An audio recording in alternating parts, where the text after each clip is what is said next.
বিয়ার প্রস্তাব নিয়ে আসছেন। আপনি কি ভুলে গেছেন যে মফিজ বিবাহিত, আমি তার স্ত্রী? ভুলে যাবো কেন, যাইনে শুনেই আসছি মা। যারা টাকাওয়ালা তাদের ঘরে 10টা বউ থাকলে কোনো সমস্যা নেই।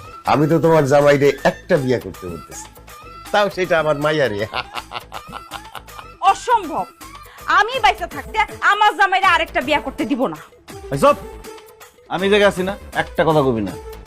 আচ্ছা বাসার, আমার তো ঘরে একটা বউ আছে, একটা বউ থাকতে আমি আরেকটা বউতে কি করুন? মফিজ, তুমি বুঝতে পারো না, টাকাওয়ালা মানুষের ঘরে সব থাকে নতুন জিনিস।